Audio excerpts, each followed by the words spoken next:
Moi, le conseil que je pourrais donner à un jeune entrepreneur, c'est de lui dire que quand on est entrepreneur, on n'a pas peur du vide, on n'a pas peur du risque, qu'on peut avoir la meilleure idée du monde, mais c'est la manière dont on va modéliser le concept qu'on veut mettre en place ou le service qu'on veut mettre en place, d'échanger avec beaucoup de monde pour savoir si effectivement c'est le time to market, est-ce qu'il est sur un bon marché, est-ce qu'il est sur un marché porteur, est-ce que c'est un marché qui est facile, est-ce qu'il y a des gros acteurs, est-ce qu'il y a des petits acteurs, est-ce que c'est un marché qui est national, est-ce que c'est un marché qui est international. Donc il a plein de questions à se poser. Moi je dis toujours qu'il y a 50% de part de stratégie qu'on arrive effectivement à modéliser avant de lancer un projet, mais il y a aussi 50% d'inconnus et c'est là où l'entrepreneur, la résilience de l'entrepreneur fait qu'il va réussir ou pas.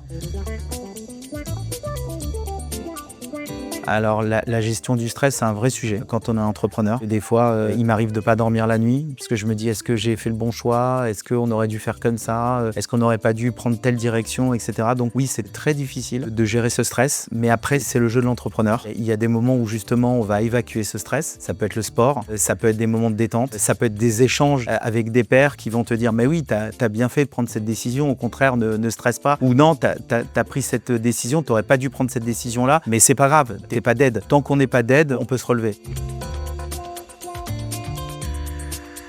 Écoute, je suis un créateur d'entreprise, j'ai créé beaucoup d'entreprises et en fait c'est ça qui me motive quoi. Et c'est toujours la même chose, c'est ce challenge, c'est cette motivation, c'est créer des projets, c'est créer des marques, c'est avancer de l'avant, c'est voir évoluer une entreprise, c'est voir évoluer ses chiffres, c'est voir évoluer ses consultants, c'est le plaisir qu'on a à voir ses associés tous les matins et arriver à cloche-pied au bureau.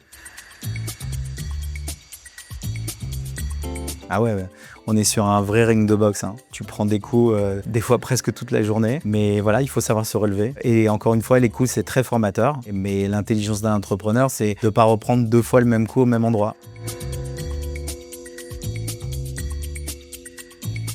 C'est une vraie question de savoir s'entourer. D'abord les valeurs, pour moi c'est quelque chose de fondamental. S'assurer effectivement que l'associé, le partenaire avec qui en fait tu passes plus de temps qu'avec ta femme et tes enfants, t'assurer que vous avez les mêmes valeurs, que vous avez la même vision, que vous voulez avancer dans la même direction. Il y a un facteur d'intuition aussi qui est très important. L'intuition, c'est quelque chose qui s'explique pas, mais j'avoue qu'avec l'expérience que j'ai, j'arrive plus facilement aujourd'hui à savoir si je vais m'entendre avec un associé, si je vais pouvoir faire un court chemin ou un chemin un peu plus long, si c'est la bonne personne ou pas la bonne personne, c'est très important. Il y a tous ces sujets qui sont primordiaux et encore une fois, l'association c'est comme un mariage quoi.